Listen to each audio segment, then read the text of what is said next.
오늘 함께 읽을 말씀은 시편 38편 1절부터 22절까지입니다.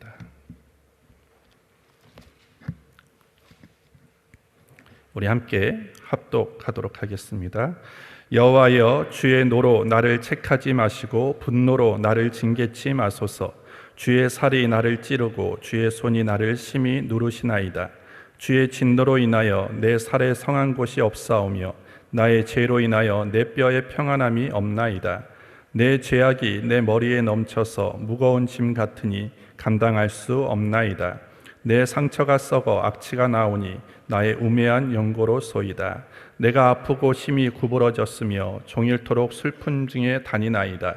내 허리에 열기가 가득하고 내 살에 성한 곳이 없나이다. 내가 피곤하고 심히 상하였음에 마음이 불안하여 신음하나이다.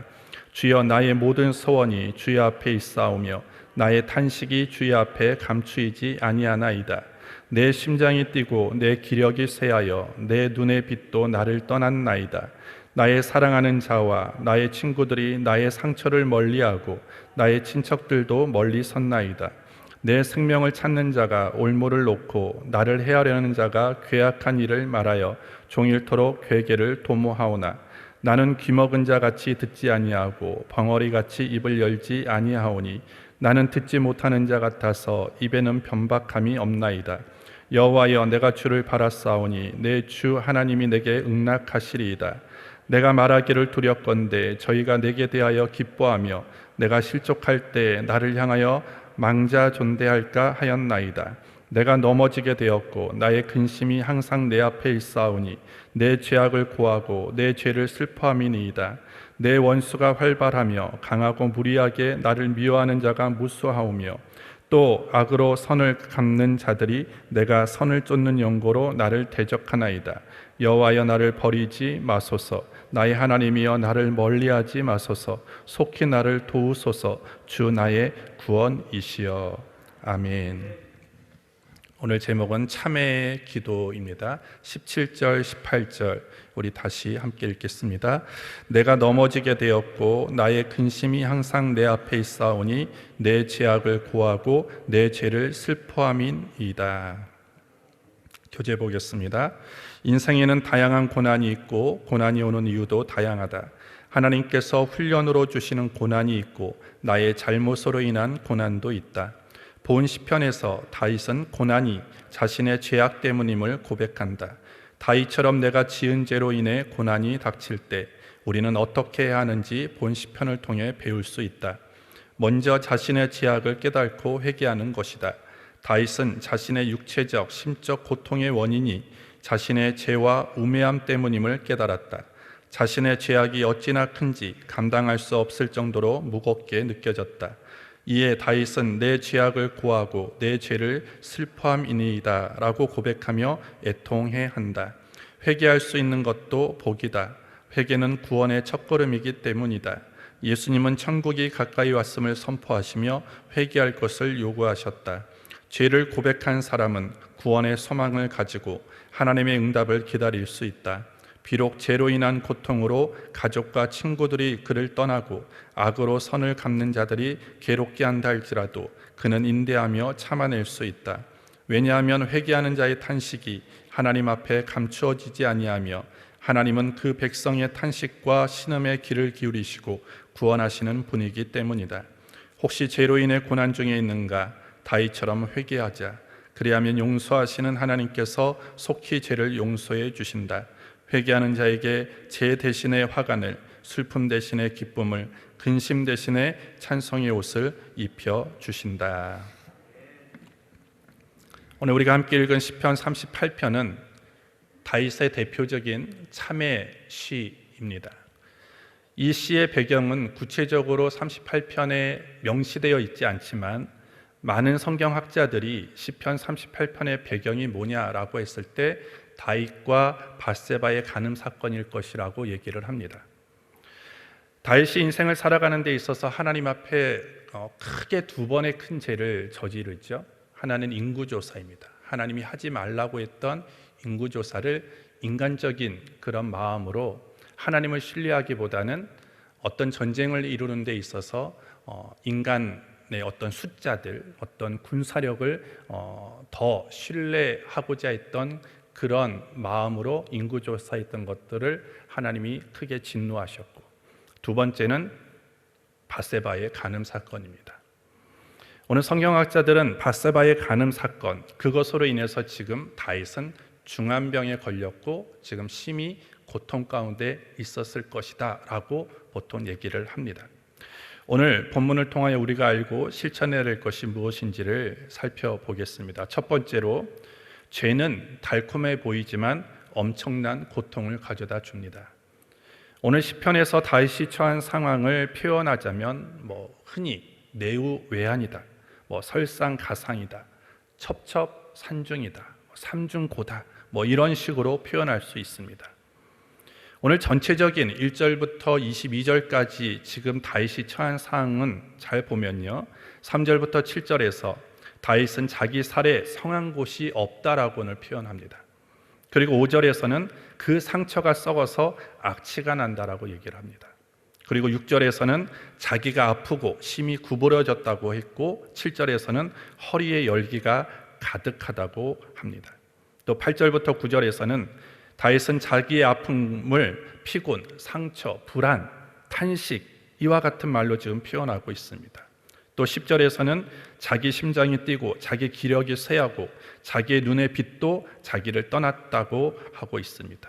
그리고 17절에서 자기가 넘어지게 되었고, 오늘 다윗 자신은 자신에게 근심이 항상 앞에 있다라고 표현하고 있습니다. 이런 말을 보면 다윗은 지금 정말로 사경을 헤맬 정도로 중병에 걸려 있었음을 우리는 상상해 볼 수 있습니다.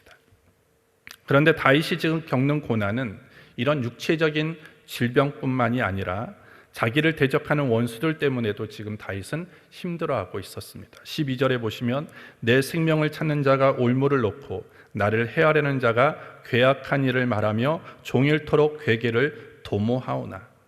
괴악한 일을 말한다는 것은 다윗에게 악담을 퍼붓는다는 것입니다. 또 19절부터 20절을 보시면 내 원수가 활발하며 강하고 무리하게 나를 미워하는 자가 무수하오며 또 악으로 선을 갚는 자들이 내가 선을 쫓는 연고로 나를 대적하나이다. 다윗은 지금 육체적으로 너무나 힘든 상황 속에 있습니다.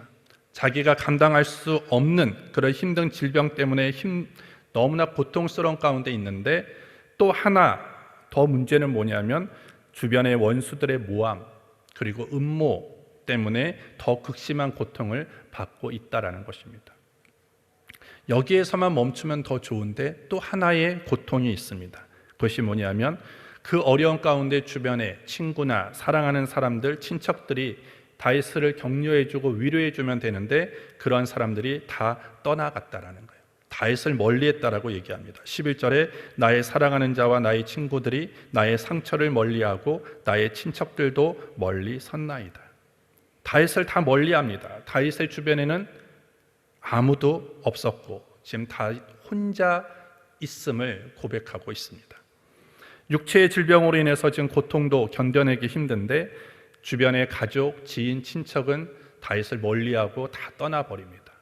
그리고 주변에 있는 사람들은 누구입니까? 그를 모함하고 또한 그를 더욱더 힘들게 만드는 원수들만 지금 다윗의 주변에 있다라는 것입니다. 지금 다윗이 처한 상황은 진정 말 그대로 첩첩산중입니다. 모든 인생의 고난들이 지금 한꺼번에 몰려 있습니다. 다윗이 왜 이렇게 되었습니까?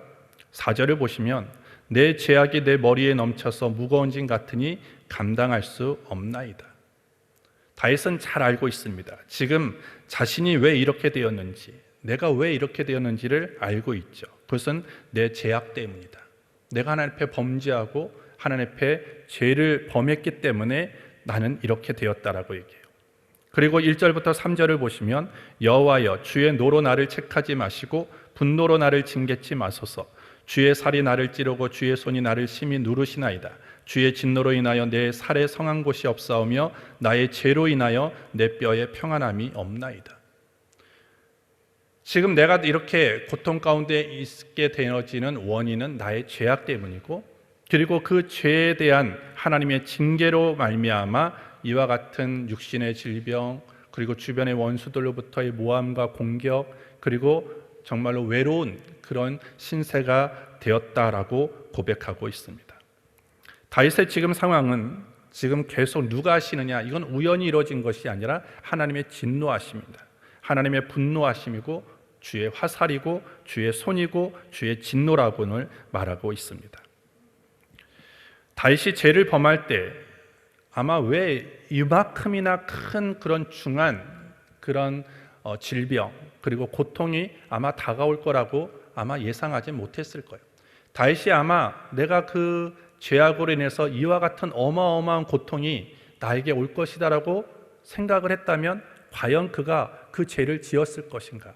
아마 그렇지 않았을 거예요. 사람들은 보통 죄를 심각하게 보면 죄를 짓지 않습니다. 근데 우리가 흔히 죄를 짓는 이유는 뭡니까? 죄가 안 좋다, 하나님이 기뻐하시지 않는다는 건 분명하게 아는데 죄에 따른 결과를 너무나 우리가 가볍게 여기기 때문입니다. 아마 다윗도 그러했을 거예요. 이 정도 죄 그냥 넘을 수 있을 거야. 그냥 아무 일도 없을 거야.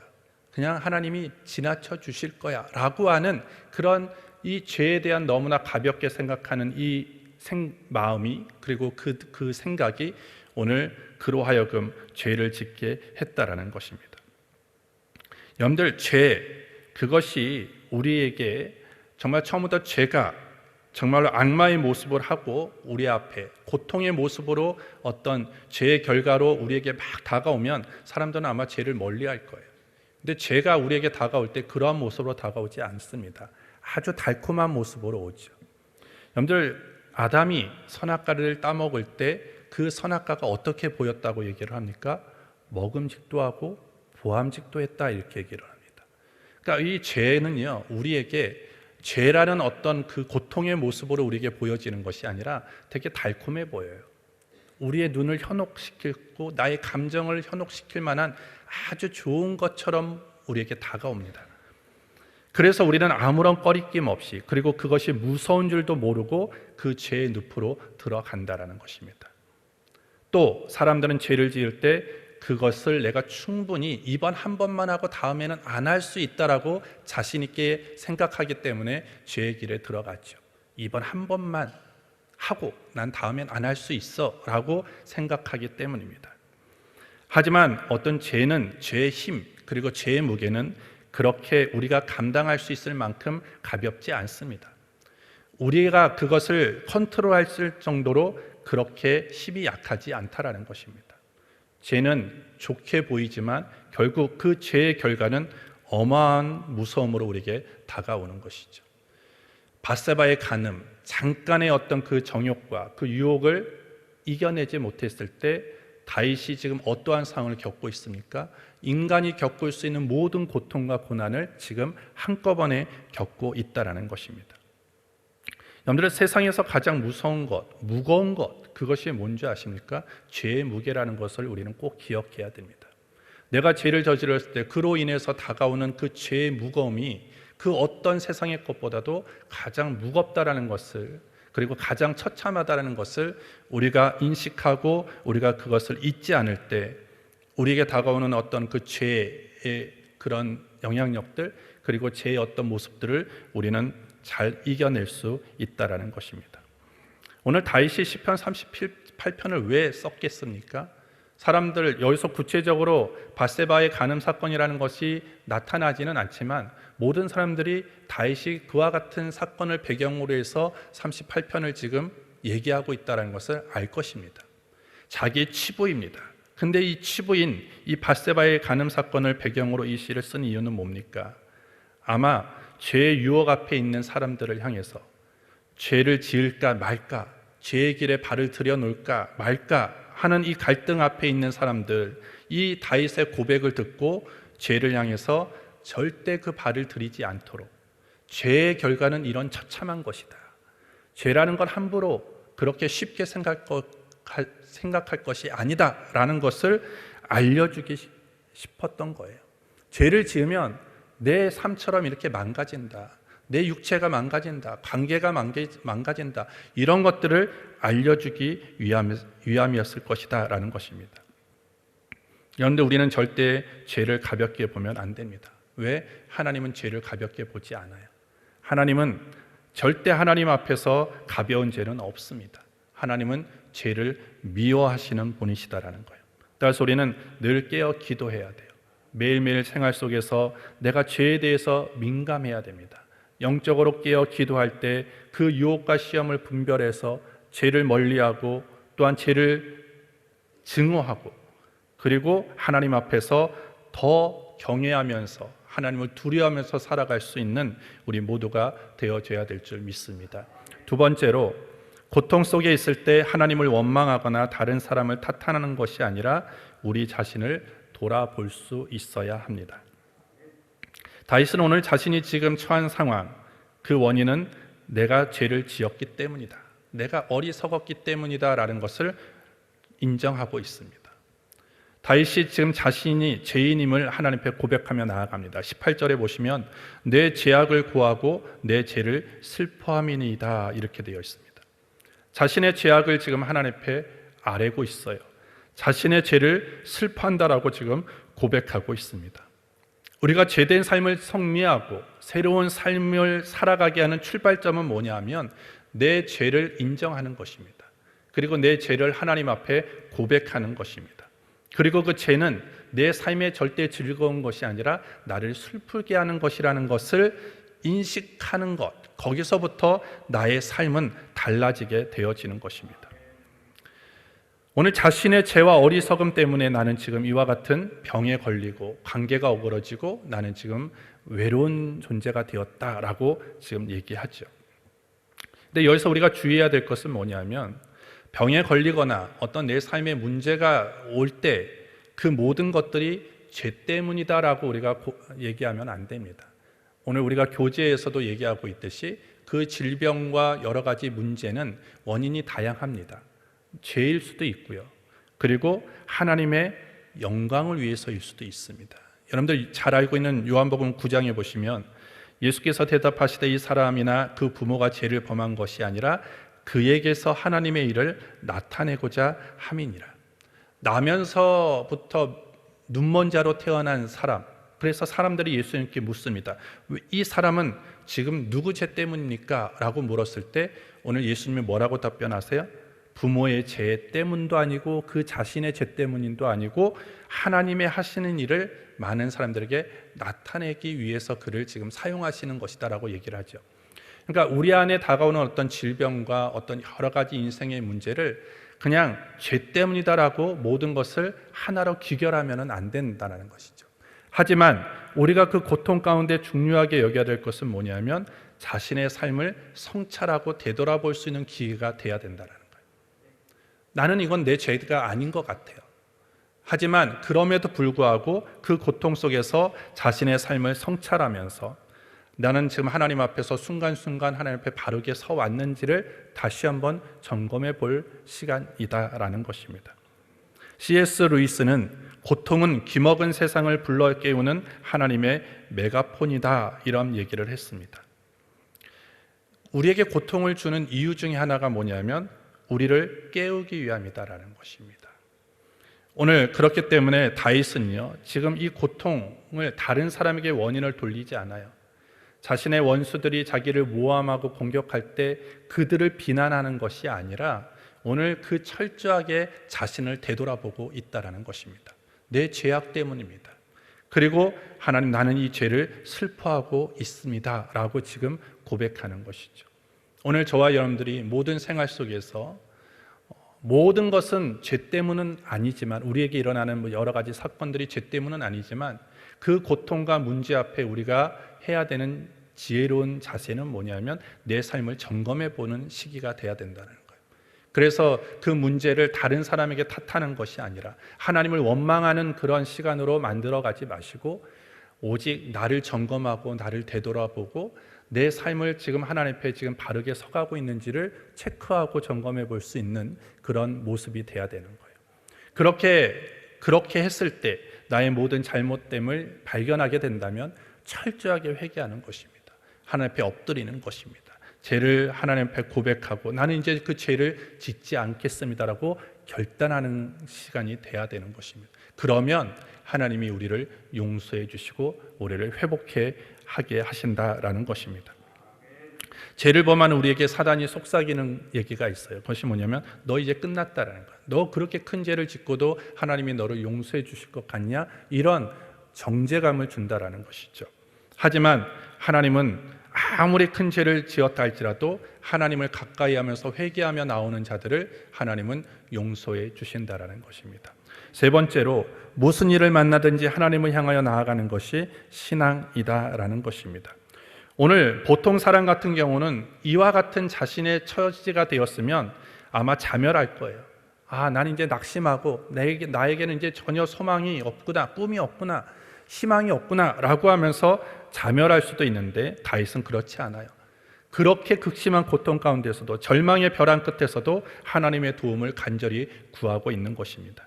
21절부터 22절을 보시면 여호와여 나를 버리지 마소서, 나의 하나님이여 나를 멀리하지 마소서, 속히 나를 도우소서, 주 나의 구원이시여. 자신이 처한 모든 상황, 이 모든 것이 하나님의 주권 아래에 있음을 지금 고백하고 있습니다. 그리고 이 상황을 해결해 줄 수 있는 분은 오직 하나님밖에 없다라는 것을 고백하면서 주여 나를 긍휼히 여기시고 나를 구원해 달라고 지금 간구하고 있는 것입니다. 여러분들, 하나님 앞에서는 절망이라는 건 없습니다. 하나님 없으면 절망이 옵니다. 하지만 하나님 앞에서는 절대 절망이 없다라는 것입니다. 아무리 사람이 사망의 음침한 골짜기를 걸어간다 할지라도 하나님을 붙잡으면 우리는 다시 일어설 수 있습니다. 하나님이 우리를 회복해 하신다라는 것입니다. 따라서 신앙은 무엇입니까? 어떠한 상황 속에서도 하나님을 향하는 것입니다. 어떠한 문제 속에서도 하나님을 붙잡는 것입니다. 하나님만이 나의 구원이십니다. 하나님만이 내 삶을 살릴 수 있습니다라는 것을 고백하며 나아가는 것, 그것이 참된 신앙이다라는 것입니다. 여러분들, 우리가 아무리 힘들고 외롭고 고통스러운 상황 속에 있다 할지라도 하나님을 떠나지 마십시오. 하나님을 붙잡으십시오. 하나님께 더 가까이 가십시오. 그것이 우리가 사는 길이다라는 것입니다. 그런 모습으로 오늘 하루도 주 안에서 승리하는 우리 모두가 되기를 예수님의 이름으로 축복합니다. 주님이 하나님 아버지 감사합니다. 오늘도 주의 말씀대로 살아가기를 원하오니 성령님 도와주시옵소서. 예수님의 이름으로 기도합니다. 아멘.